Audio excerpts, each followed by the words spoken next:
parceiros aqui desse debate a seguinte questão: é o presente e o futuro do mercado de pães de fermentação natural.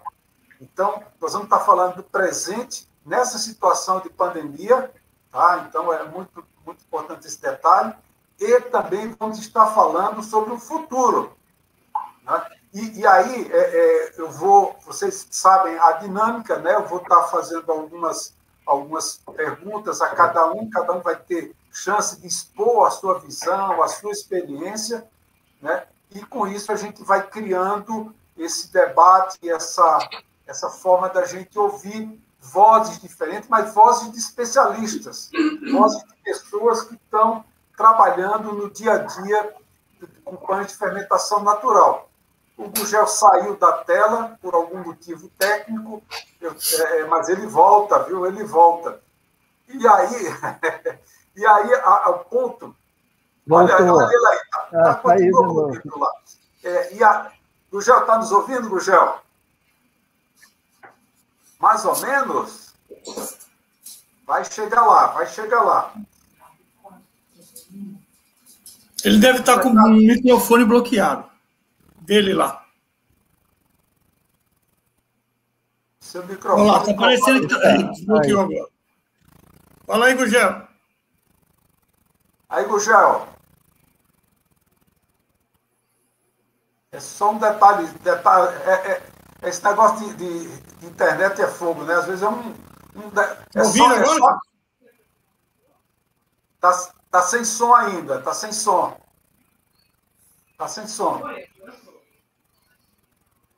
Mas vamos lá. O tempo corre e eu queria colocar exatamente esse cenário para os três. Eu acho que o Gugel está me ouvindo. Tá ok. Então, enquanto você vai consertando aí, vai corrigindo essa questão de nós ouvirmos você, eu vou fazendo aqui um pequeno início do seguinte. Muito se fala, aí eu dirijo para todos vocês, Geraldo, Seta e Gugel, dos pães de fermentação natural. É um maior babado, é a maior onda, tudo que se fala agora é de pães de fermentação natural e esquecem lá o pão francês, esquece o pão doce, esquece outros tipos de pães que estão dentro do portfólio ali do mix das padarias. Agora, todo mundo só fala de pão de fermentação natural. Nada contra, nem tudo a favor. Né? Nem tudo a favor. Também há um detalhe que eu queria deixar de pano de fundo para vocês, que é a questão da participação do pão francês. Isso a revista Panificação Brasileira já acompanha há muitos anos, com pesquisas. A participação do pão francês vem caindo ano a ano no mix de produtos, no mix de pães das padarias. Então, aquele pão que é o pão tradicional das padarias, está caindo a participação do pão francês nesse mix. E aí eu trago para vocês essa questão que é o presente e o futuro do mercado de pães de fermentação natural, quando se tem muito barulho, quando se tem muita onda, vamos chamar assim, que esse aqui é o pão, esse aqui é o pão, e parece que os outros são jogados ao relento.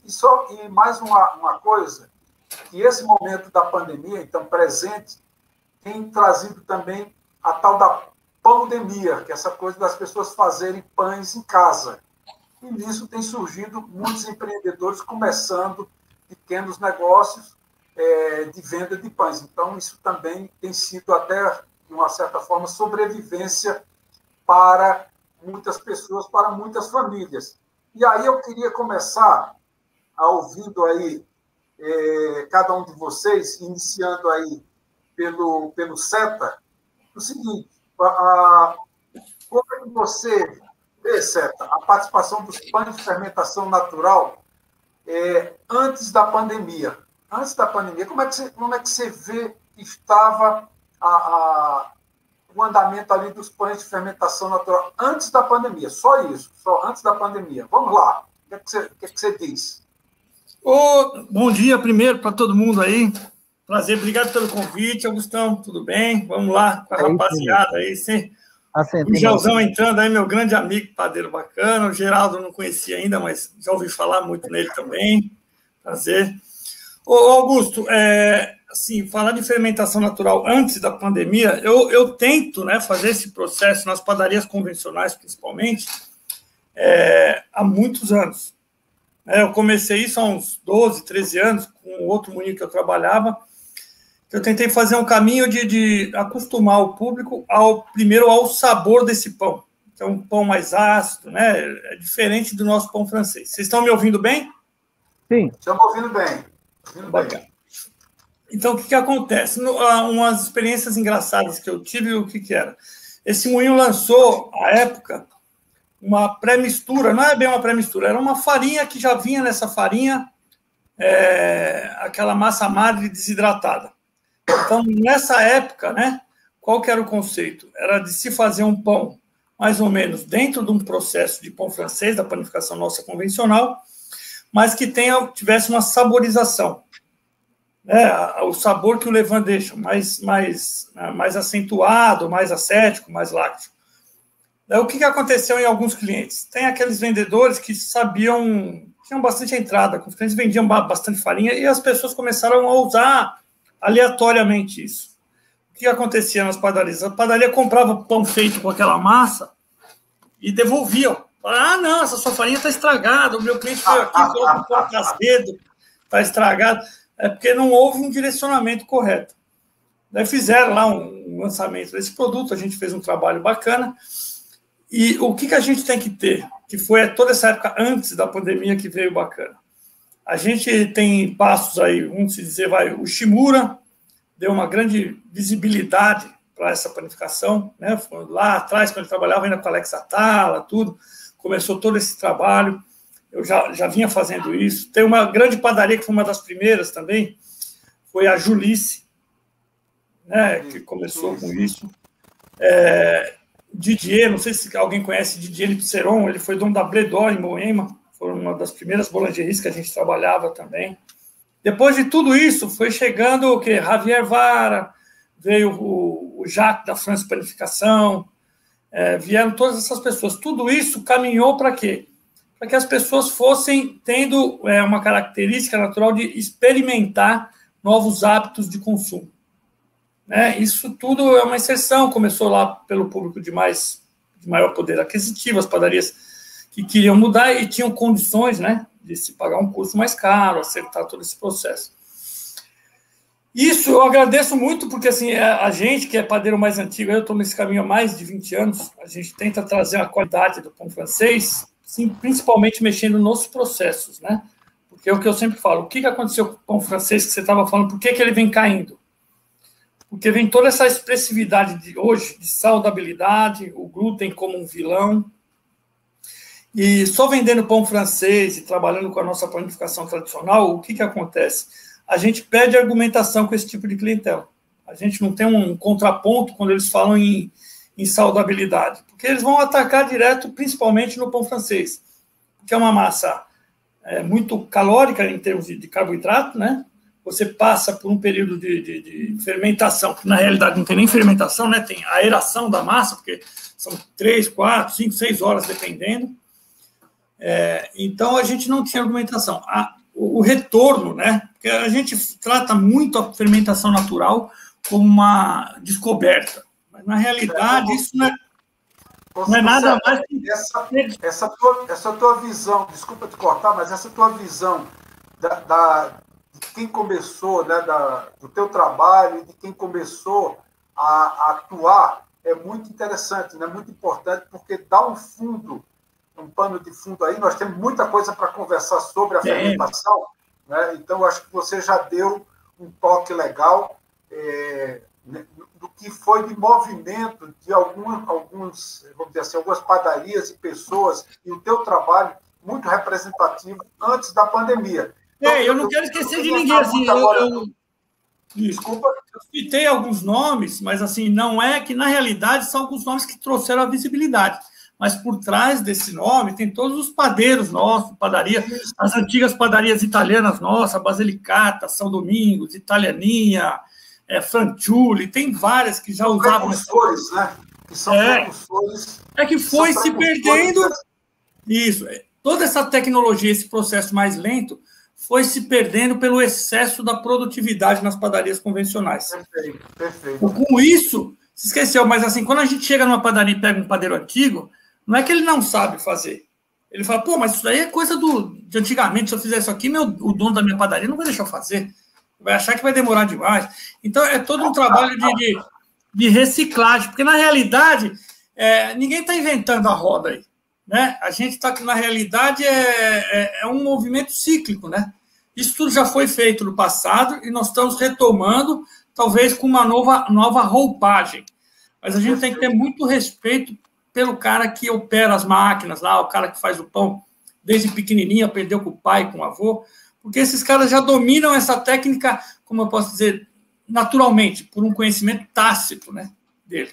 O que a gente tem que fazer é trazer para eles um pouco mais de conhecimento literário, explicar para eles que eles têm valor, né? Valorizar nossa mão de obra, vamos dizer, pejorativamente, né? Que o pessoal chama de arcaica, né? Vamos direto ao ponto, eu me estendi demais, né?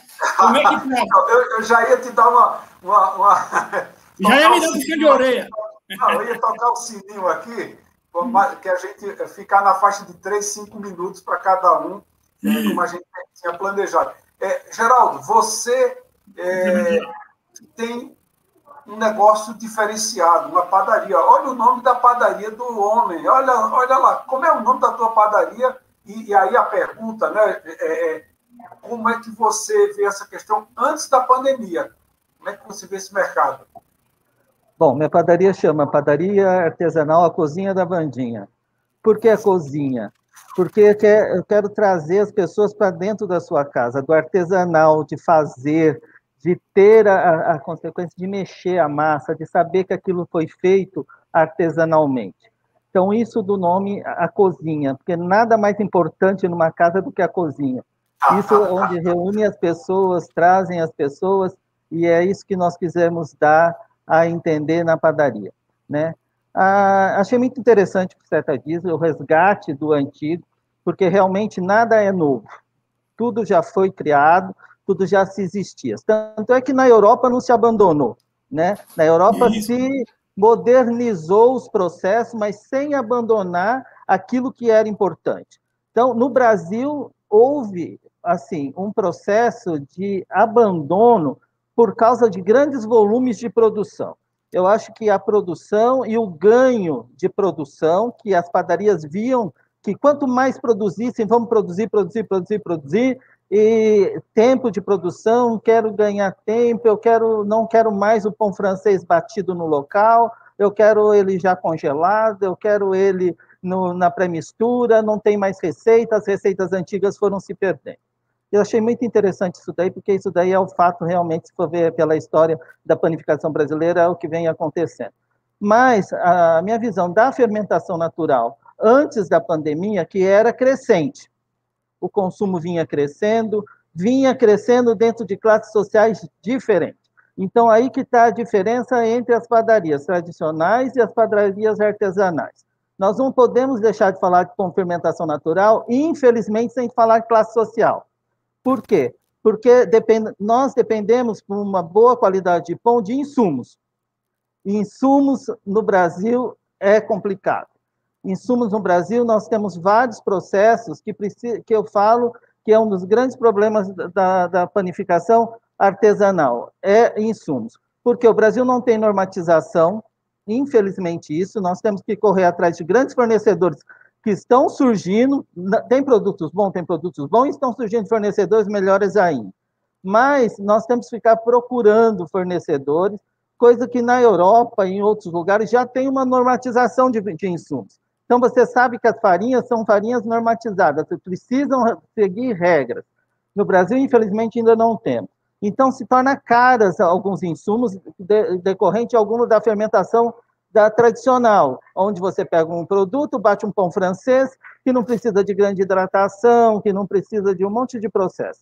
Então, isso daí você passa, infelizmente, a trabalhar classes sociais que possam pagar produtos de melhor qualidade e preços, né? Então, eu vejo que, por enquanto, essa massificação da fermentação natural não vai acontecer. Não vai ter padarias que vendam imensamente quantidades de pães de fermentação natural, mas vai ter padarias que vendem qualidade dentro do pão de fermentação natural. Então, isso vai para pessoas que queiram comprar, dentro daquilo que o Ceta falou, a saudabilidade, processos, e ver esses pães dessa forma. Infelizmente, não é que as classes que não têm condições, que vão também querer comprar, mas elas não têm uma quantidade de dinheiro para isso. Então, nós temos que, infelizmente, passar por isso, né? Dentro disso daí, nós vimos que estavam crescendo. Então, antes da pandemia, as lojas e o surgimento de mais e mais padarias artesanais era exatamente por isso, por causa que havia um crescimento no consumo. Todo mundo queria e precisava, queria conhecer, eu ouvi falar, fulano está fazendo, está se postando nas redes sociais, que é uma grande vinculação e de conhecimento de muita gente, se conheceu o processo de fermentação natural através das redes sociais, através de postagem das boulangeries, através de outras postagens de pessoas que fazem em casa, tudo isso daí. Então, eu acho que estava numa crescente. Hoje, entrando um pouco na pergunta que você vai fazer depois... Essa vai ser a pergunta seguinte, viu? Esse é o ponto seguinte. Eu acho que antes da pandemia, vinha numa alta crescente desse consumo desses produtos. Uma crescente muito legal, muito boa, que surgiu novas oportunidades, novos empreendedores, surgiu escolas ensinando a fermentação natural, surgiu pessoas mudando o processo dentro das suas padarias, tentando adequar aquilo que o cliente pedia. Eu acho que é mais ou menos essa visão que eu tenho dentro da fermentação natural antes da pandemia, uma crescente interessante que vinha vindo em alta, assim, galopante. É interessante, né? As colocações que vocês estão fazendo, mas eu quero ouvir o Gugel. E Gugel, está nos ouvindo, Gugel? Maravilha, maravilha. Como você... O microfone dele está desligado, agora ligou. Maravilha. Viu, Gugel, como você estava aí organizando sua participação, a pergunta que eu coloquei já para o Ceta e para o Geraldo é como estava o crescimento da participação de pães de fermentação natural antes da pandemia. Bem importante esse antes da pandemia. E o legal é que eu não fiz a apresentação de vocês, tá? Por quê? Porque eu quero que as pessoas que estão nos assistindo escutem aquele conteúdo de vocês, que comecem a olhar, dizer, tem esse barbudo aí, tal, e dizer assim, pô, esse cara sabe mesmo. Pô, esse camarada ali que está com as fotos bonitas lá atrás dele e tal de uma padaria Vandinha, o Gugel, esse cara todo invocado aí, com esse boné e tal, blá, blá. Então, assim, eu quero que as pessoas capturem, que as pessoas puxem realmente conhecer vocês, porque vocês são feras no assunto. Agora, Gugel, você está numa região com um desafio gigantesco, porque o Gugel está no Nordeste, apesar que ele dá consultoria em todo o Brasil, mas como é que você fala para a gente aí, até numa visão nacional, mas também regional, de como estava o crescimento da participação dos pães de fermentação natural antes da pandemia? Como é que você posiciona isso para a gente nesse painel?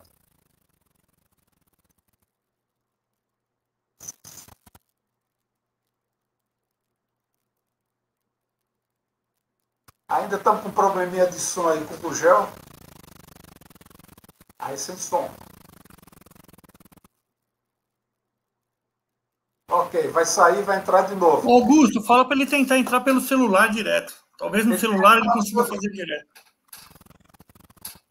Acho que ele já tentou entrar pelo celular. Acho que ele já tentou. Mas é muito importante isso, né? Eu ia deixar para terminar o painel com a participação do Gugel, mas é muito importante pontos que vocês levantaram.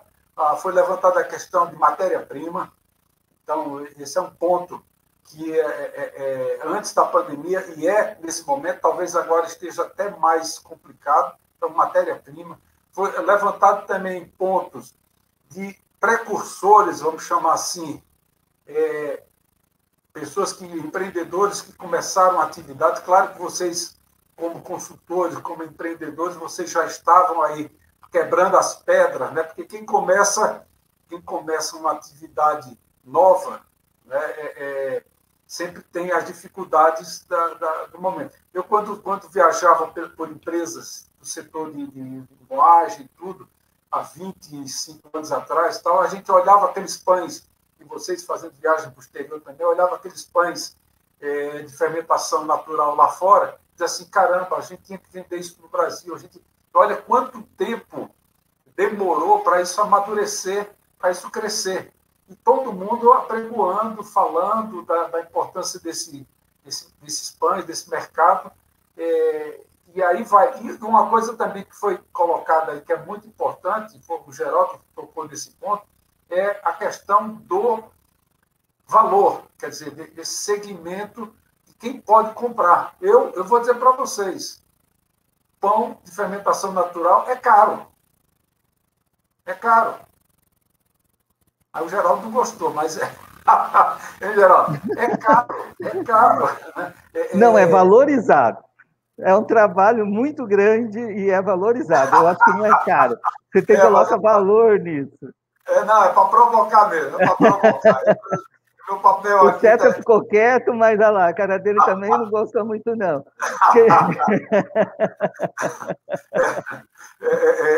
Até assim, claro que a tendência é entrar num preço mais razoável. Não tão, claro que nunca vai ser o preço do pão francês, óbvio. Né? Eu acho que o valor, Augusto, passa exatamente por aquilo que nós estamos falando. Hoje, nós estamos, empresas brasileiras entrando com qualidade em farinha.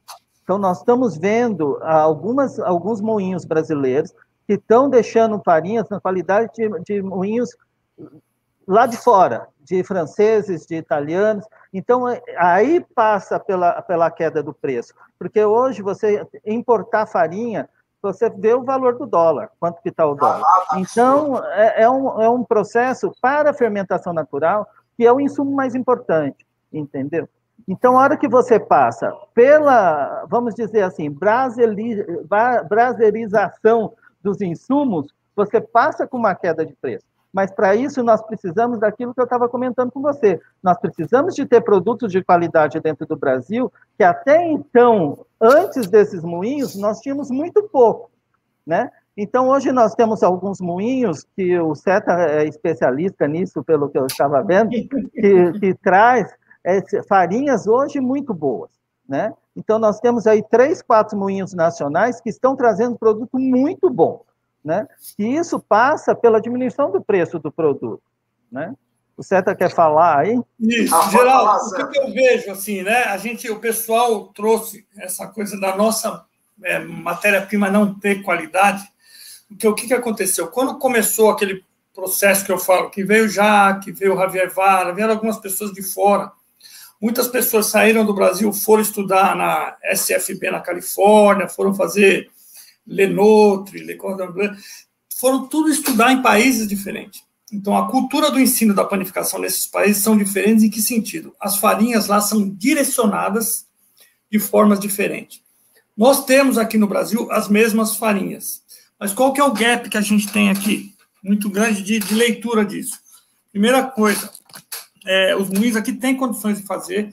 Eu fiz um trabalho bacana junto com a Anaconda no passado, foram quase 20 anos, depois a gente fez com as farinhas. Um dos moinhos hoje muito bom. Né? Não tem problema falar a marca aqui não, né, Augusto? Não, tem problema não. Eu gosto de falar de todo mundo porque eu acho que o sol brilha para todo mundo. Esse é um caminho, principalmente, que a gente tem que lutar pelo Brasil, né? Sim, pelo concordo Brasil, plenamente. Com uma leitura muito errônea do que é qualidade de matéria-prima. Não é culpa de quem está aceitando isso, foi culpa um pouco dos moinhos que se travaram na forma de passar esse conhecimento para os clientes que não tinham esse costume. Então, o que acontece? Quando essas pessoas vieram de fora, as pessoas que chegavam ao moinho e queriam fazer um pão igual que eles tinham aprendido, eles chegavam nos moinhos e pediam o quê? Eu quero a sua melhor farinha. Só que qual é a nossa cultura de trabalho? A nossa cultura de processo é o pão francês. Então, o pão francês, ele tem um processo completamente aquém de tudo. A gente trabalha no Brasil com uma farinha muito forte, as pessoas costumam usar farinhas tipo premium, de todos os moinhos, farinha clarinha, porque a gente quer aquele pão com clarinho, miolo bem clarinho. E são farinhas muito rígidas e duras. O nosso processo, o que é? Bater na primeira velocidade, segunda, daí não deu, quebra no cilindro ainda, tem gente que ainda usa o cilindro. Então, tudo isso que quer, você pega uma farinha que tem um teor alto de qualidade e aí quebra tudo para dar um processo mais simples. Então, o que acontece? Quando as pessoas chegavam no meio, o pessoal dava essa farinha que aguentava toda essa maquinabilidade.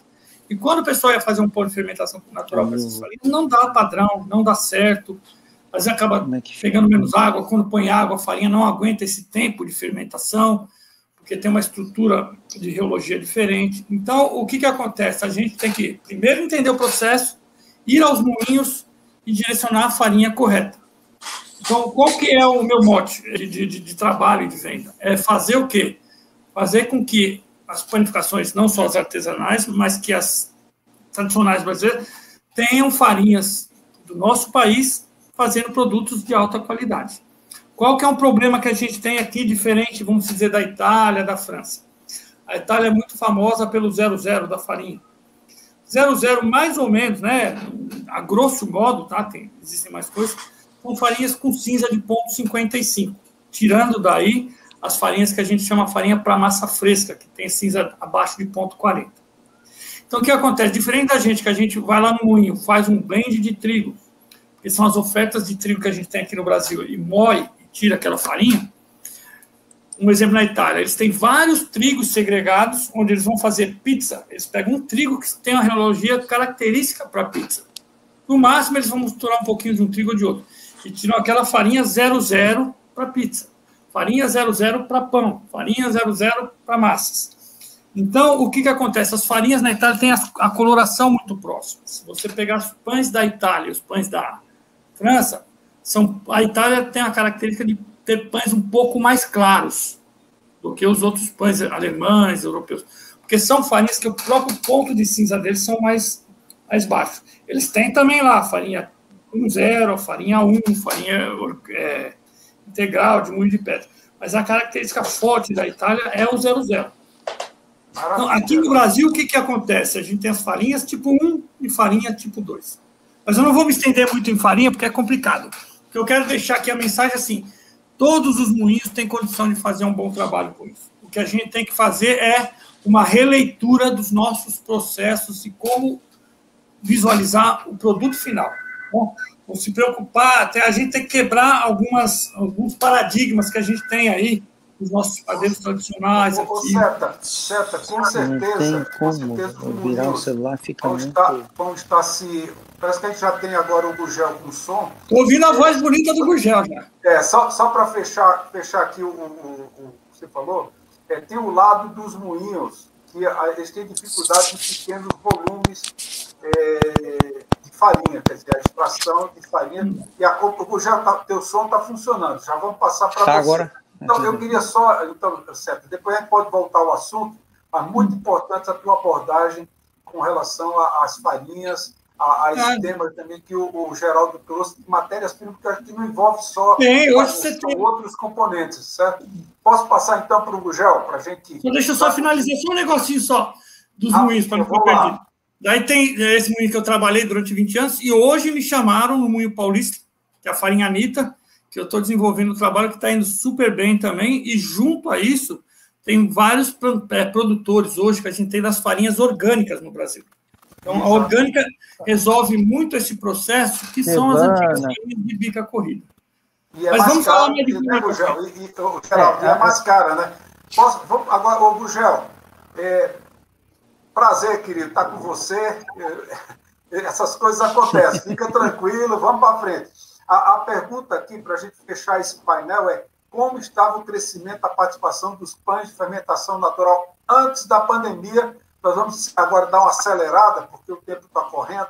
Como é que estava isso antes da pandemia? Você que está no Nordeste, rodando o Brasil. Vamos lá, Gugel. Opa, tudo bem, meus irmãos? Obrigado aí pelo convite, viu, Augusto? Veja só, vinha numa crescente, e eu acredito por causa da frequência das pessoas dentro da padaria, deu uma caída, pelo menos para nós aqui. Então, a gente vinha participando, porque como é que você introduz um produto dessa forma no mercado? Aí você vai em feirinhas, vai em, como se diz, workshops, você vai em... a gente ia muito aqui em feiras dessas tradicionais de equipamento, de máquina, vários tipos de feira, e você ia fazendo uma divulgação para as pessoas, né? E nós temos uma dificuldade grande que o Nordeste ele é muito consumidor de tubérculos, né? Tubérculos, cuscuz, e milho, né? Então, vinha numa crescente. Eu senti uma queda grande. O que eu percebi é que muitas pessoas começaram a fazer pães em casa, muito curso online, essa parte assim. As pessoas começaram a desenvolver alguns pães em casa, que isso aqui depois acaba passando, porque eu sempre digo assim, na padaria, a gente não consegue viver hoje no Brasil por causa dos custos fixos só de pão. Você não consegue, é muito difícil, porque você precisa, o custo fixo é muito alto para uma padaria, uma micro padaria, uma pequena padaria. Então, você sofre muito. Se você não tiver alguma coisa agregada, então, com essa dificuldade que a gente tem de estar atendendo o cliente, de estar a frequência do cliente dentro da loja diminuiu muito, então houve uma queda. Assim, aqui comigo, né? Eu tenho conversado com algumas pessoas, percebe que houve essa queda. O que houve, que eu percebo que houve um aumento de produtos panificados, mas aí entra aqueles produtos congelados, houve um aumento do consumo de trigo, na verdade. Mas a gente está num déficit do pão na padaria, ainda era de 4,8, passou para 2,6 no consumo do pão dentro da padaria, o pão francês, na verdade, né? Dentro da padaria, do canal padaria. Então, isso aqui, eu percebo isso aqui, por causa da falta do entrante, do cliente vir para a loja, tá?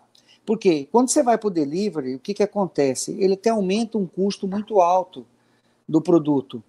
Então, você já tem um custo alto da farinha, que é bem mais elevado o custo da farinha, e isso dificulta um pouco o trabalho. Eu penso assim um pouquinho, sabe? Perfeito, Gugel. Esse painel, então, deixa a gente, de uma forma, resumidamente, de que havia crescimento antes da pandemia, estava crescendo a participação dos pães de fermentação natural, mesmo com a questão do preço, né, onde esse preço se direcionava para alguns grupos de poder aquisitivo maior, e também a oferta de matérias-primas encontrando dificuldades inerentes a toda a situação de fornecimento antes da pandemia. Agora, a pergunta aí ela vai se complementando. Olha lá que coisa bonita ali, o Gel está colocando, só para dar inveja para a gente, né? A pergunta aqui, e eu vou começar exatamente pelo Gugel, que está deixando a gente babando aí, mas o Gugel, ele é panificador, é consultor, palestrante, então ele sofre dos dois lados, né? Gugel, para dar continuidade agora ao painel seguinte, a pandemia afetou negativa ou positivamente a venda de pães de fermentação natural. Vocês já colocaram também essa questão dos pães feitos em casa, virou um sucesso aí a tal da pandemia. Isso está refletindo no aumento de venda de pães de fermentação natural ou esses efeitos de não ir à padaria consumir outras coisas está diminuindo? Como é que está agora? Né? Então, falamos antes, como é que está agora a questão dos pães de fermentação natural de uma forma mais, vamos dizer, mais rápida. Gugel, com você. Assim, Augusto, o que eu percebo é que houve uma consciência maior de você usar um produto que ele tem um benefício maior, assim, eu digo, não que o outro não seja, mas você tem uma digestão melhor, você tem um aroma melhor, você tem um sabor melhor, uma crocância melhor. Então, houve essa disseminação, houve essa consciência. Eu acredito que pós isso aqui, nós vamos ter um resultado muito melhor, sabe? Vai ter um resultado muito melhor na questão da venda do pão de fermentação natural. Eu acho que vai crescer pós-pandemia, entende? Eu percebo isso aqui. Mas agora, nesse momento, a pandemia afetou queda na venda de pães de fermentação natural? Augusto, afetou porque as pessoas não estão vindo para a loja, não está tendo entrante na loja, então você acaba afetando. Não tem venda, okay, né? Esses lockdown, essas partes assim, então diminui o entrante. Então eu percebo que houve uma queda. Mas não só do pão de fermentação natural, como outros pães. Agora, também, isso depende muito de região para região, né? Eu estou falando da minha região aqui, tá? Okay. Aí, depende muito da região. Então vamos lá ouvir o Geraldo, que também tem padaria. Geraldo, esse momento agora afetou a venda de pães de fermentação natural? Caíram as vendas? Bom, para nós aqui, a venda ficou, vamos dizer, tá estável antes da pandemia. A pandemia vinha numa crescente. Hoje o pão ficou estável. Por quê? Por causa, eu vou falar o seguinte, caiu a venda da padaria em si caiu bem a venda, porque nós deixamos de ter consumo interno, então nós deixamos de ter processos. As pessoas vinham comer o lanche, fazer a refeição, reunir gente, e eu aqui tive uma queda muito grande dentro disso daí, principalmente porque eu estou no meio de algumas partes empresariais. Então o pessoal vinha fazer reuniões na padaria, aí tinha o consumo do lanche, do café, marcavam mesas para fazer reunião. Hoje eu não tenho mais isso. Então a queda da padaria foi acentuada. A queda do faturamento da padaria foi um negócio assim de assustar. Agora, a venda dos pães, nós tivemos uma estabilidade. Por quê? Nós somos muito felizes em algumas coisas. Araraquara, vai ser estranho eu falar isso, mas Araraquara foi a única cidade do Brasil que teve um lockdown total. Fechou tudo. Fechou padaria, fechou supermercado, fechou posto de gasolina, não teve transporte, não teve nada. Foi 4 dias sem nada, a não ser, só poderiam fazer delivery, supermercado e padaria. Por incrível que pareça, na história da nossa padaria, foi a maior venda que já teve.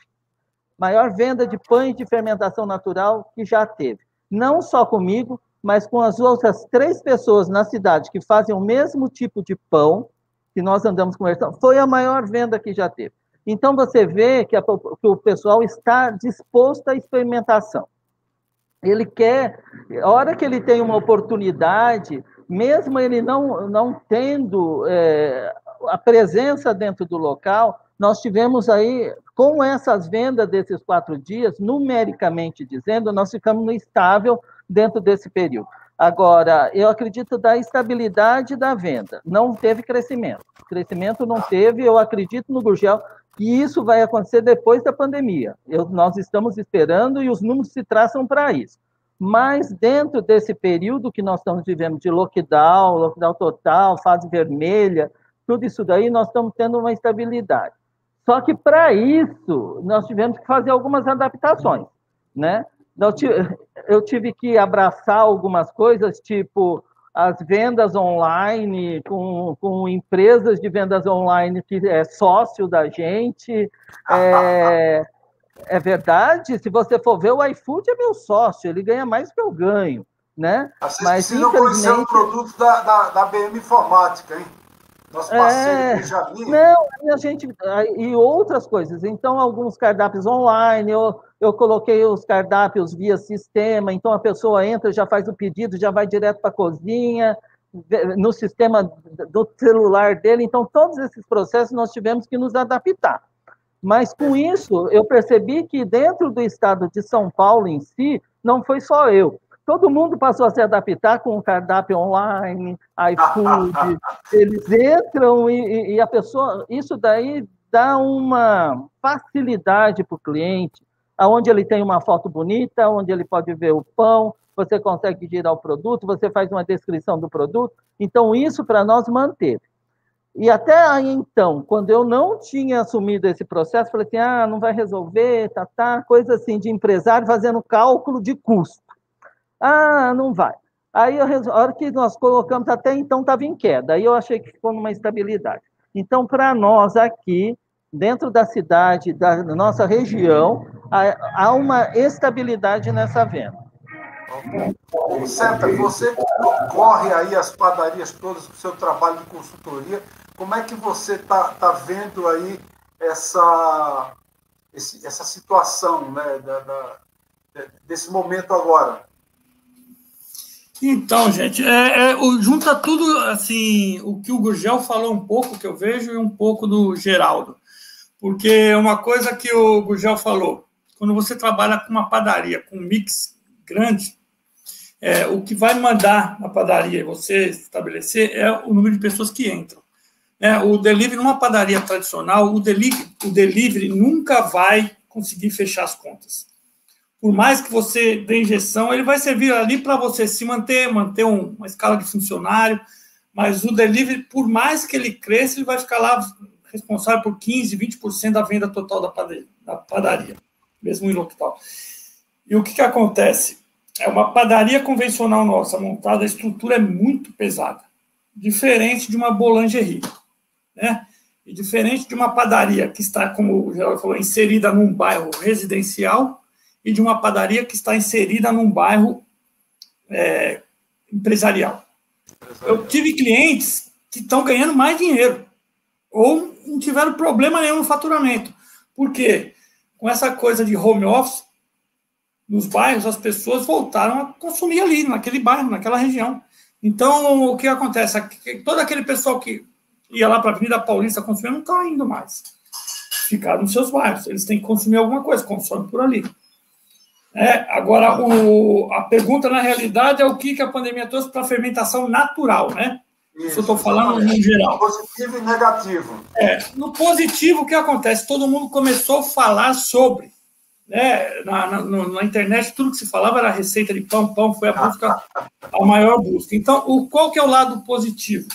É que eu sempre falo para todo mundo, converso muito com o Gugel, todas as feiras que a gente se vê, parceirão nosso, grande mesmo.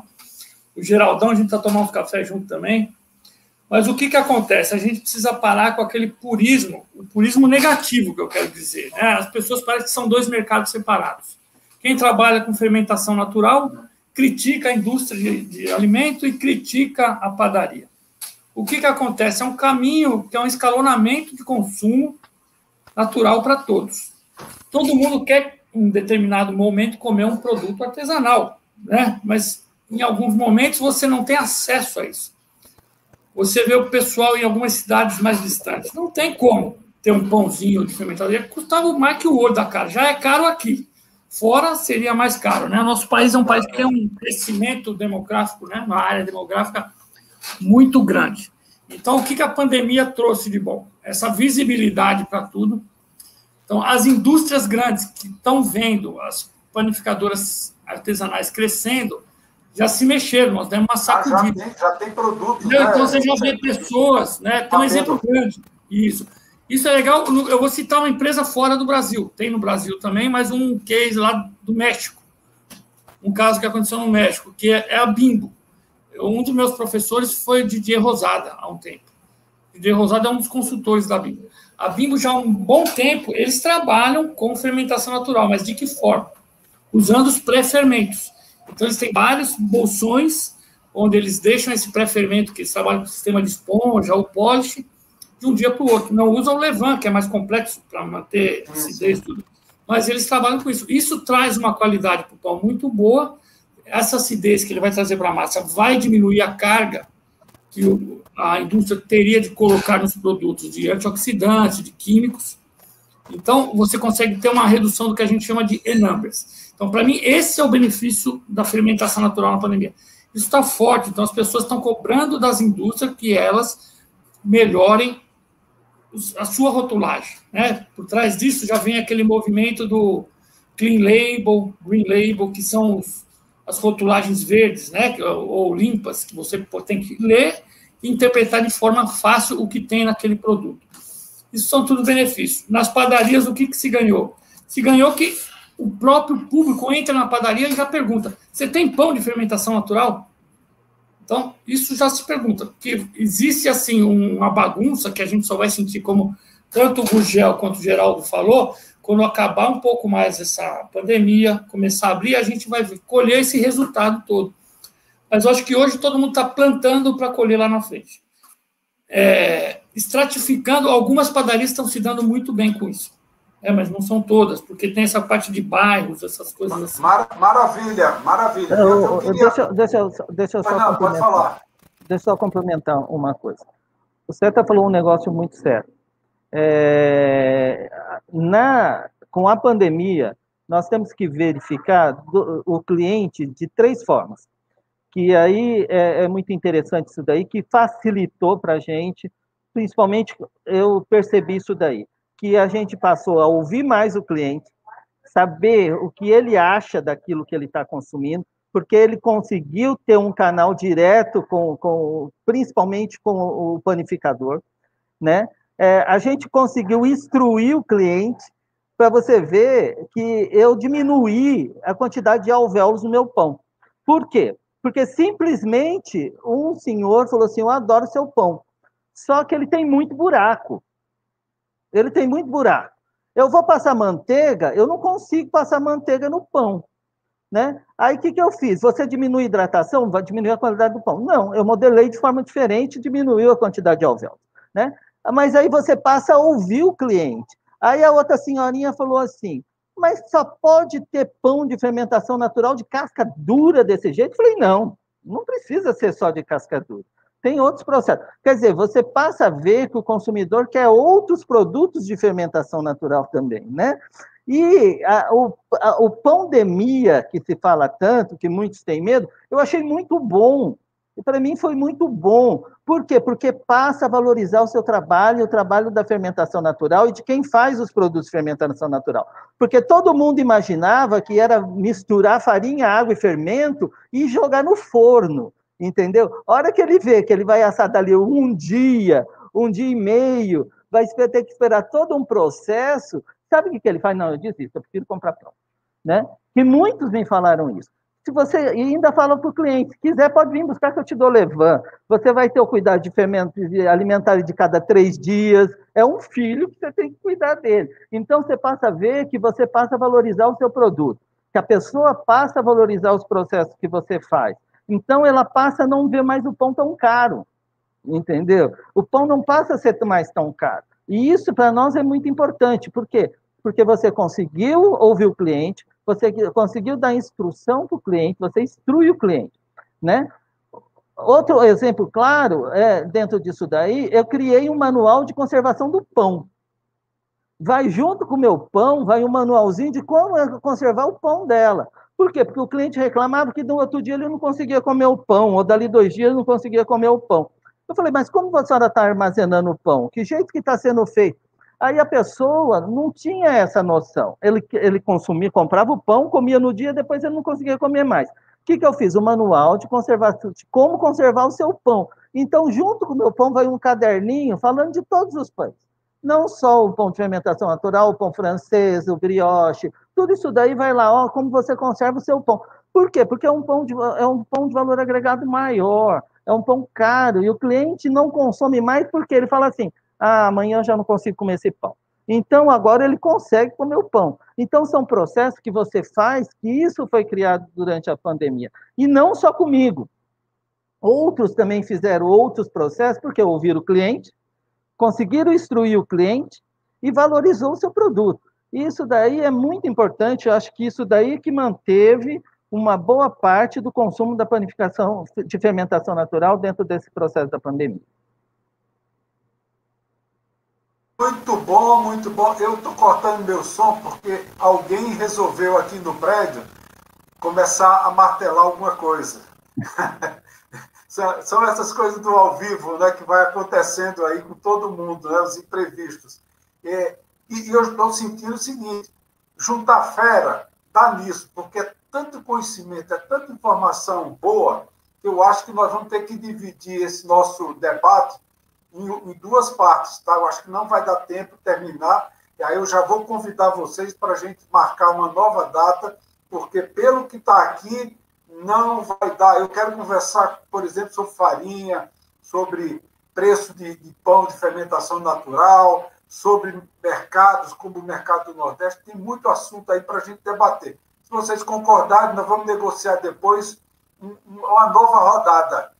Tá? Agora, o seguinte, eu tenho mais uma questão, aí a gente fecharia e deixaria o futuro para uma próxima rodada não muito distante. Tá? O outro ponto aqui que eu quero levantar com vocês, e para mim ele é muito importante, porque eu não gosto só da teoria, eu gosto da prática, e vocês estão trazendo muita coisa prática para quem está nos ouvindo, para quem quem entrou lá no Centro de Convenções, quem está acessando aí a rede virtual do conhecimento, né?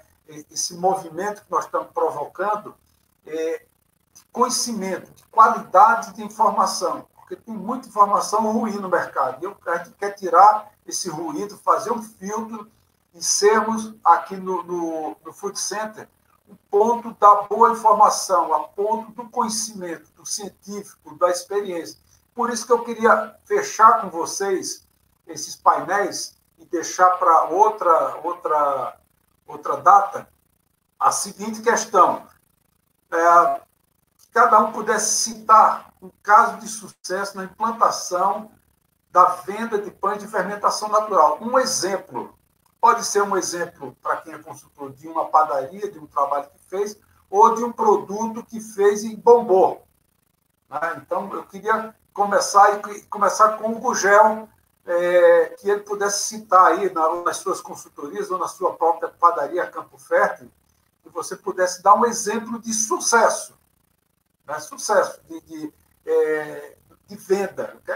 Eu quero saber coisa que vende mesmo, não é o pão fica bonito, tal. Eu vi pão ali atrás que a gente está doido para comer. É esse o pão de sucesso, Gugel?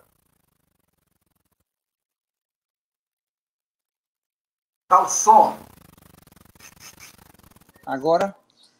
Maravilha. Então, eu fiz um trabalho há uns 4 anos atrás, porque eu vinha trabalhando aqui há muito tempo no interior, né, da capital, 30 quilômetros. Então, não é que tinha um conhecimento grande das pessoas. Eu trabalhava, as pessoas vinham de Recife comprar o pão aqui. Eu fiz um trabalho numa panificadora chamado Além do Pão, é seu Fernando, uma pessoa maravilhosa aqui em Recife, e ele bombou. Hoje ele vende muito pão de fermentação natural, espetacular, em Recife.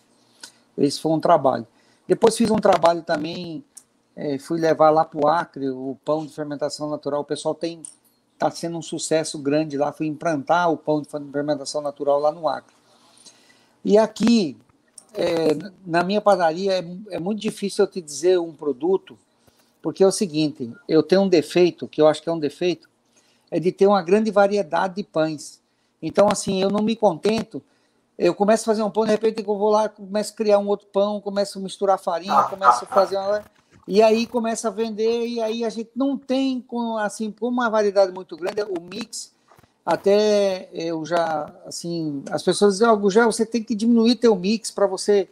Eu fico assim, a gente tenta fazer isso aqui, mas o cliente chega, eu quero aquele pão lá, não sei o quê. Aí, cara, olha, eu não consigo te dizer, mas um campeão muito que a gente vende bem aqui é o brioche, a ciabatta. A ciabatta, o brioche, são os pães que vendem. E as baguetes com curry, baguete com grãos, são os pães bem vendidos aqui na empresa. Agora, Gugel, eu vou provocar vocês três, porque assim, a gente fala sucesso. Tá bom. O que é sucesso? Não vendia nada, passou a vender 50 quilos por dia, 10 quilos, 20 quilos, para a gente ter uma ideia do que isso representa de sucesso. Né? Eu acho que quando a gente quantifica, a gente consegue ter um pouco mais de clareza no mês, do que é sucesso. Né?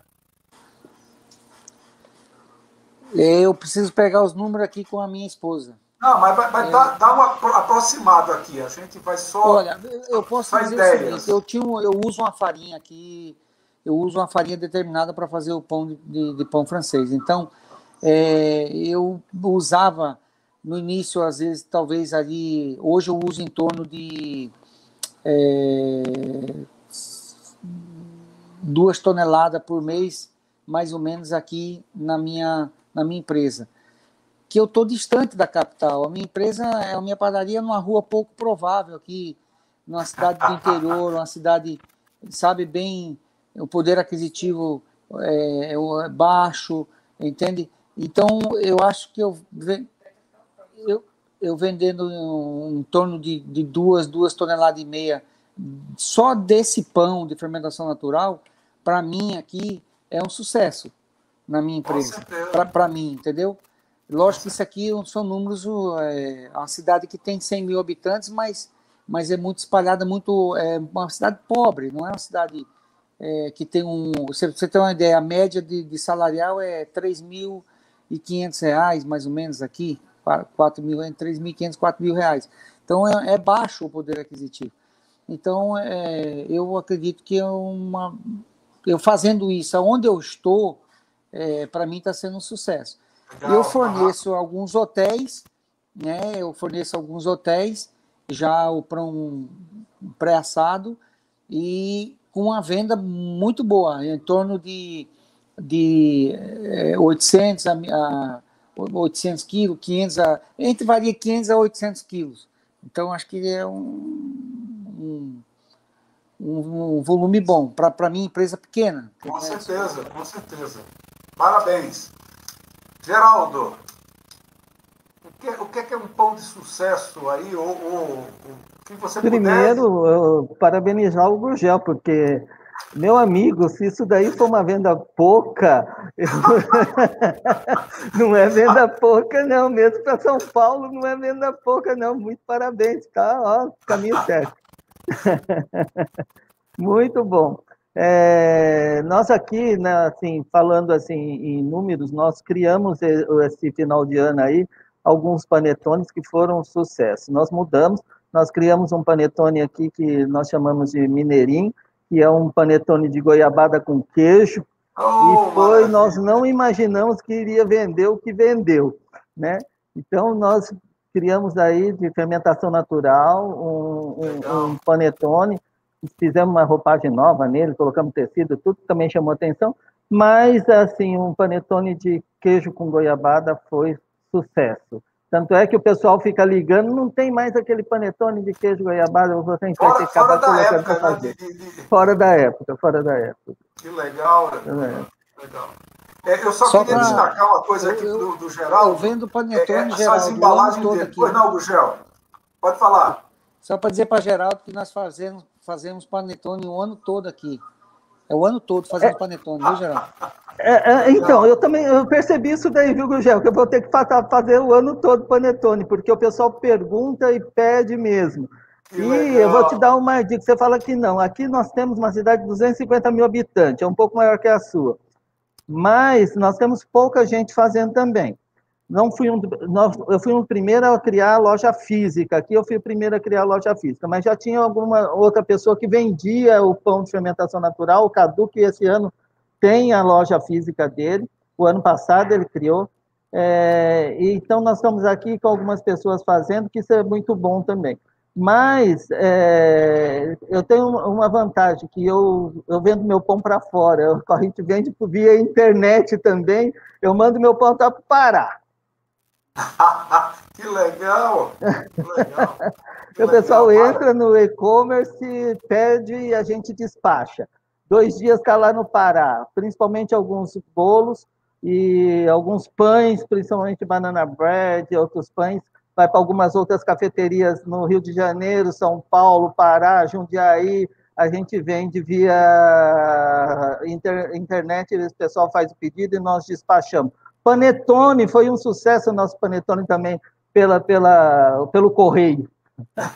Foi muito bom. Que legal! A gente fez essa experiência e dá muito certo. Se você quiser colocar aí numa região fechada sua aí, eu posso te dizer que você vai ser muito feliz, muito feliz.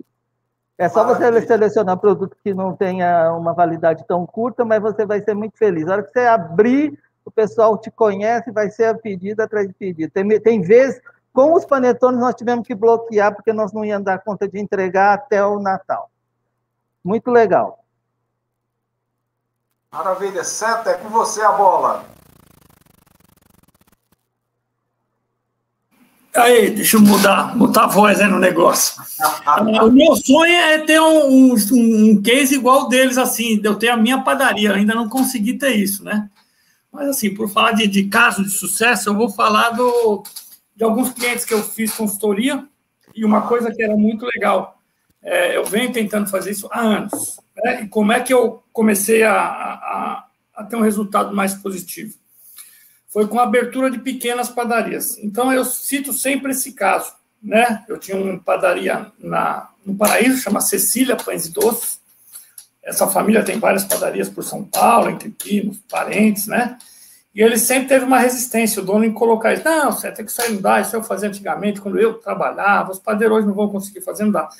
E foi indo. Até que um dia, um colega nosso, também muito conhecido da Academia do Pão, que é o Jamal, montou uma padaria pequenininha na garagem da casa dele, de fermentação natural. O que acontecia? Acabava migrando, né? Os bons clientes dele ia lá, tomava um cafezinho, mas ia comprar pão na loja de fermentação natural. Daí o filho dele falou, pô, os caras vêm aqui me mostrar o pão do outro rapaz aqui para mim, pô, vamos fazer também? Você sempre falou para meu pai, opa, vamos fazer. Daí nós começamos a fazer lá. Tanto que o que acontece, a rua virou quase que um ponto, quem vai numa padaria vai na outra, por isso que muitas vezes eu vejo que a concorrência só traz benefícios, né? A gente tem que pensar de olho aberto, porque assim, o Brasil a gente ainda consome pouquíssimo pão. Nós, consultores, donos de padaria, nós temos que fazer um movimento para se aumentar o consumo do pão. Não ficar brigando com o vizinho, achando que o outro vai roubar cliente, o outro está tirando a ideia, não.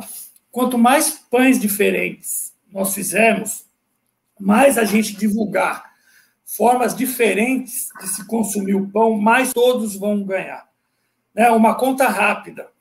Nosso consumo per capita é de 33 quilos a 37 quilos, acho que, por ano. Se não me engano, você de revista deve saber melhor que eu, Augusto. Mas, assim, quando a gente pega esse consumo e estratifica, no Nordeste o consumo per capita é menor e para o Sul aumenta um pouquinho. Por quê? Por causa da nossa cultura alimentar. O Gugel falou uma coisa muito bacana sobre esse consumo, para a gente fazer os consumos crescerem, que é que o Nordeste tem a cultura muito arraigada nos tubérculos. Quando eu comecei há uns 15 anos, eu fiz um estudo sobre consumo de pão com uma associação dentária. Então, o que acontecia? Por que eu tinha dificuldade de colocar o pão de casca dura no Brasil? Porque no nosso subconsciente, a gente só foi acostumado a comer mandioca, fruta-pão, coisas assim que são uma mordida mais macia. O óculos está caindo. A mordida mais macia. Então, o que acontece? O brasileiro, mesmo gostando, ele tem medo de ir lá e morder aquele pão de casca grossa. Isso daí está em livro. Tem estudo científico dizendo que a dentição do brasileiro, como ele teve essa cultura de consumo em tubérculo, ele tem medo de comer coisas mais duras. E a dentição nossa brasileira, ela é mais fraca. Tá? Por causa disso. Então, por isso que a gente tem isso. Então, quando eu comecei a fazer esse pão de fermentação natural, o que eu fazia? Eu assava o pão numa temperatura mais alta. Ele ficava pronto mais rápido e com uma casca um pouco mais fina. Então, facilitava a mordida. Isso eu falei para o Jaco, falei para o Javier, um monte de gente, para quando eu começasse a vender, fazer isso também nos pães, porque era uma característica de consumo do brasileiro, né? De ter uma mordida mais fácil. Agora, falando assim, daí fomos fazendo todo esse trabalho, daí nessa padaria fizemos isso. Foi sucesso na padaria. Porque eu treinei o Tiago, que é um dos donos, filho do dono, que ele queria treinar, ele não aprendeu. Oi? Não, pode falar, pode falar. E ele mesmo aprendeu e levou isso para as padarias do irmão, do primo, do parente. Uma das padarias dele não é nem a do de quem que vem mais. A padaria chamada Fazenda dos Pães. vocês devem conhecer, aqui em São Paulo. Próximo. Ele vende só de baguete, uma baguete que eu fiz uma receita lá, que é uma baguete que eu chamo de azeite com alecrim e flor de sal em cima. Ele vende 200 baguetes dessas de 400 por dia na loja, aos finais de semana. Fora os pão de calabresa, damasco com noz, um monte de coisa. E essa baguete é incrível, que virou um carro-chefe, porque assim, eu aprendi a fazer essa baguete consumindo um pão, e na realidade não é que a gente rouba a ideia, a gente vai adaptando para os pães, né? Porque ninguém cria a receita. É a panificadora de Santiago, é uma panificadora de fermentação natural aqui em São Paulo, muito bacana. Eles faziam um batarzinho com uma alecrim. Eu falei, pô, gostava tanto, eu adoro fazer baguete. Eu falei assim, eu vou fazer uma baguete, vou roubar a ideia dos meninos lá, do Lucas e do Thiago. Daí comecei a fazer a baguete com alecrim. Nossa, tem tanta gente que faz essa baguete que eu já até perdi as contas. Todo lugar que você vai tem a baguetinha lá tradicional. E ele teve esse... O pai dele hoje, né, que é o Diquinho, né, a gente chama ele de Diquinho, que é a forma carinhosa de chamar ele. Ele tem várias padarias. Todas as padarias dele hoje têm fermentação natural. Não que ele não gostava, ele achava que o processo era muito difícil de ser inserido numa padaria. E são padarias como é a do Gugel, são padarias que têm todo o processo de uma fabricação tradicional nossa brasileira, com pão francês, com catarina, com massa doce, com bisnaguinha enrolada com salsicha, tem tudo, miudez, né? E tem lá o espaço que a gente arrumou um horário, adaptou um horário onde tinha um fluxo de produção um pouco menor, treinamos uma pessoa só para cuidar daquele processo. Então foi se fazendo e foi passando. Foi sucesso total na venda. Um dia a gente traz aí o Diquinho e o Thiago para contar essa história aí, o Léo, essa família bacana de planificação. Geraldo, nós estamos chegando ao final aqui do nosso debate, né, muito importante, eu acho que uma riqueza fabulosa, eu vibro com esse conhecimento que vocês têm, né, eu com meus 35 anos aí dentro do setor de panificação e moinhos, fábricas de melhoradores, pré-misturas, ingredientes, tudo, eu sempre vibro com essa coisa da aplicação, eu sempre fui a pessoa que se voltava à aplicação, ao mercado, porque é onde decide as coisas, né? Então, eu estou muito feliz com o nosso painel. Eu acho que a gente aqui provoca um segundo painel, que é o futuro. A gente estava começando com o presente e futuro, só deu para a gente falar do presente, tá? E agora nós vamos marcar uma nova data para a gente falar sobre o futuro desse mercado de pães de fermentação natural. Então, vocês já são convidados e eu tenho o prazer de ter vocês. Eu quero agradecer a você, Seta, pela participação e queria que você deixasse aí uma palavra, né, que sempre é bom, uma breve palavra aí sobre o incentivo às padarias e a quem quer empreender sobre esse mercado de pães de fermentação natural. E aí eu vou passando para cada um e aí ao final eu encerro o nosso debate, porque o nosso tempo também já está estourando aqui. Obrigado, Seta. Ô, Augusto, obrigado pelo convite. Eu fico muito feliz de participar disso, falar com os amigos aí, antigos que estão com a gente há muito tempo, nessa correria. O recado que eu sempre deixo para a rapaziada é aquela minha hashtag lá, que o futuro da panificação está no passado. Então, a gente tem que retornar para fazer essa nova roupagem com bastante carinho e respeito. O que eu sempre falo, assim, nós temos uma mão de obra muito boa. A gente tem que tratar nossos profissionais com um pouquinho mais de carinho. Graças a Deus, os donos de padaria, os mais novos, estão entendendo isso. Não é simplesmente cobrar que o padeiro chegue cedinho na padaria e saia e arrancar até o caroço dele. O cara tem que ter um momento para se reciclar, estudar, entender. Tem que ter aquele espaçozinho dele bacana para ele almoçar, não comer só lá em cima do saco de farinha de qualquer jeito, entendeu? Então, todas essas mudanças, acho que fazem parte do trabalho que a gente faz. A gente mesmo, eu mesmo, às vezes eu estou nas padarias trabalhando, eu pego qualquer comida, porque na hora não dá para parar o processo, a gente vai comer, mas tem que ter lá um espaço para o padeiro, pelo menos 15 minutos para ele sentar, porque a perna da gente cansa, que se acaba.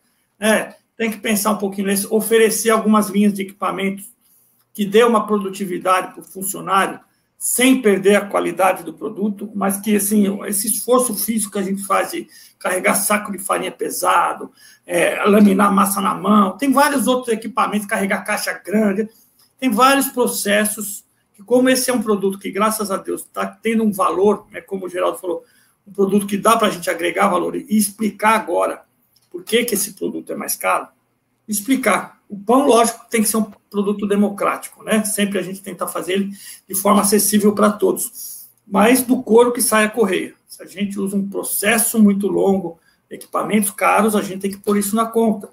Né? Que não é só o preço da matéria-prima, o tempo custa muito dinheiro. Então, a gente tentar equacionar. E com o aumento disso, com certeza os preços vão cair, vão se tornar mais acessíveis. Eu quero fazer um convitezinho aqui. Posso fazer um convite para a rapaziada, meu jabazinho? Pode, rapidinho. Então tá. Hoje às 7h30, o Geraldão, o Gurgel está convidado, você também, Augusto, e quem estiver assistindo a gente, eu vou fazer uma live hoje com o Jonatas, que é o dono da Gebana, um dos sócios da Gebanas, que é uma farinha que a gente representa orgânica. Então, a gente vai falar do orgânico, vou falar um pouquinho da Anitta, do Moinho Paulista e dos moinhos que tem farinha nacional, né? Como eu trabalho com o Moinho Paulista e com a Anitta, eu acabo fazendo porque eles me dão muita estrutura e respaldo para poder fazer esse meu trabalho. E na parte, quero convidar... Qual a hora? Oi? O horário? 19h30, 7h30 da noite.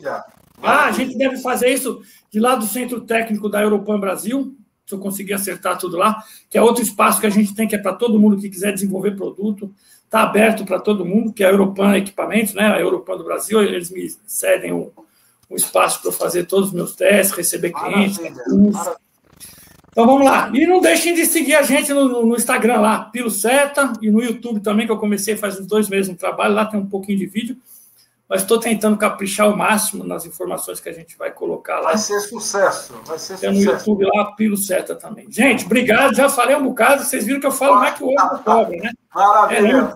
Obrigado, um abraço, Seta. Obrigado, gente. Vamos lá, Geraldo. Obrigado, Augusto, pelo convite, ao pessoal aí, por emprestar os ouvidos também, porque a gente fala muito também e às vezes a gente se preocupa um pouco.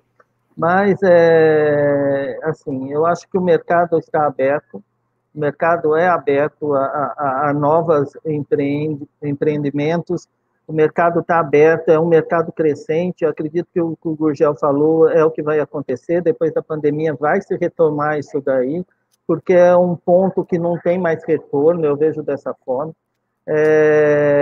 A panificação tradicional, acredito que está aí também para ficar, e o que o Seta faz é muito interessante nessas consultorias, de agregar as duas panificações, porque tudo é uma coisa só, né?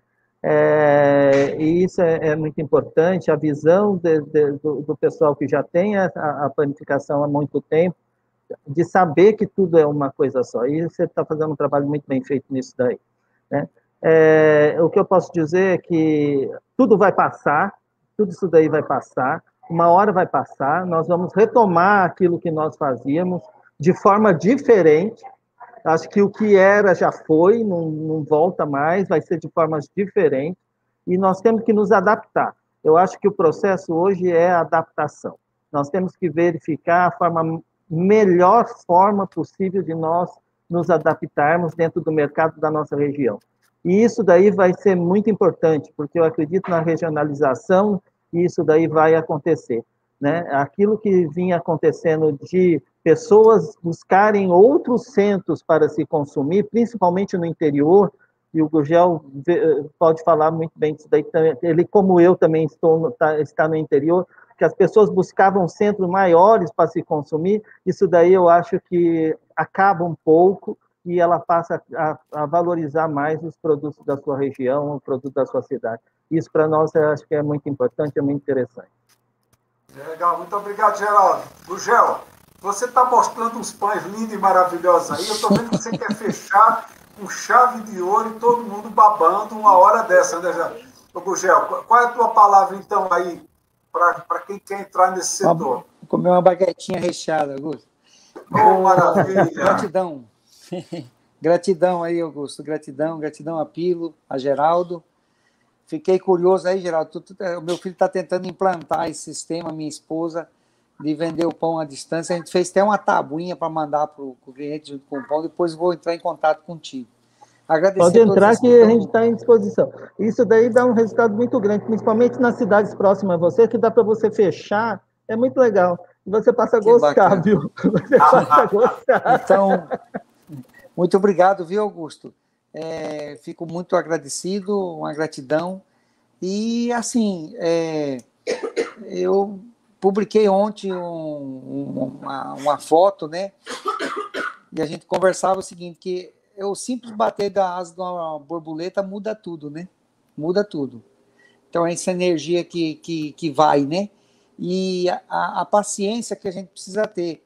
Porque há 25, 30 anos atrás, aqui em Pernambuco, comecei há 25 anos atrás, não se via, não se tinha, né? O pão de fermentação natural. Eu vim aprender a trabalhar com fermento biológico. Eu já tinha mais de 25 anos, eu não conhecia, né? Então eu fazia aquele pão que vocês, não sei se viram no meu Instagram, uma foto que eu fazia com pão de fermentação natural. Eu tinha 15 anos lá em Rondônia, né? Que eu fui abrir uma padaria. Fazia em casa com a minha mãe, mas depois lá eu fui abrir a minha primeira padaria artesanal, forno de barro, tinha 5 fornos, tinha fornos que ia 60 pães e tinha fornos que ia 25, de 25 a 60. E de vez em quando o forno caía em cima do pão, era uma tristeza, sabe? E você não tinha o pão para vender no dia, porque não tinha estrutura, não tinha engenharia, a gente não tinha aquele conhecimento, né, de fazer, eu mesmo fazia os fornos. Então aqui tem a paciência, as coisas vai acontecer. Eu acho que o artesão, ele é da paciência, né? Você fazer, e eu sempre digo, às vezes as pessoas estão ouvindo, é fazendo, né? É fazendo que nós vamos aprendendo. Eu sempre digo, eu não sei fazer pão. Às vezes eu vejo uns vídeos do Pilo e ali eu tiro umas coisas e vou fazendo com ele, vou aprendendo. Então, assim, ou de tantos outros... É com você que eu aprendo, rapaz, conversa fiada. A gente vai trocando esse conhecimento, e isso que é bacana, sabe? Não dizer que a gente... Esse encontro de feras aqui... entendeu, o meu sonho é ter esses fornos na minha padaria, acredita? Meu sonho é montar uma padaria onde você entra e tem 4 fornos de barro no fundo, assim, para você assar pão, o cliente vendo você colocar o pão no forno. Esse é o meu sonho, ainda vou conseguir fazer isso daí.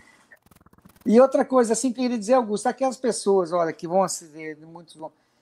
dá para você introduzir em todos os produtos na padaria o levain, o fermento natural. Você pode introduzir no pão francês, todos os nossos pães aqui, eles são feitos, a gente introduz o levain e o fermento natural. E no francês também.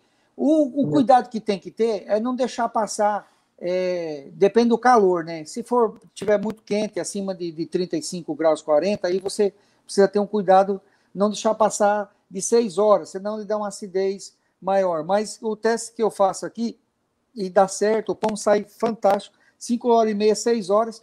E aí, se você tem uma câmara climática, você pode pegar o teu pão francês, quem tem a padaria que faz o pão francês, introduzir na câmara climática, ele vai segurar ali a acidez e vai sair um pão extraordinário. E você sente a diferença lá para o cliente come o pão e diz, mas como é diferente? E você consegue quebrar algumas enzimas, mesmo com 6 horas, 5 horas de fermentação, que às vezes são adicionadas na farinha, ou da própria farinha mesmo, com esse tempo de 6 horas, porque eu trato o meu fermento natural, a renovação de 4 horas, né? Ou renova ou vai para 2 graus na refrigeração, né? Se eu não renovo. Mas se eu estou com ele na produção, então a gente está renovando sempre de 4 em 4 horas, nós estamos renovando ele, e aí você tem um pão lático, né?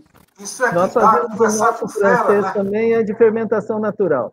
E é muito bom, tem uma diferenciação tremenda. Olha, eu vou ter que segurar vocês, porque conversar com feras é assim, é muito conteúdo, é muito conhecimento, é muita informação. Mas nós vamos ter a segunda rodada, gente. Eu estou empolgado. Obrigado a vocês pelo tempo de vocês. Eu sei que cada um de vocês tem seus compromissos aí correndo. Geraldo, muito obrigado. Gugel, Seta, prazer estar com vocês aí, gente. Muito obrigado por participarem da inauguração do Food Center e da rede virtual do conhecimento. Forte abraço para vocês, meus amigos. Gratidão. Um abraço, até mais. Deus abençoe a todos. Tchau.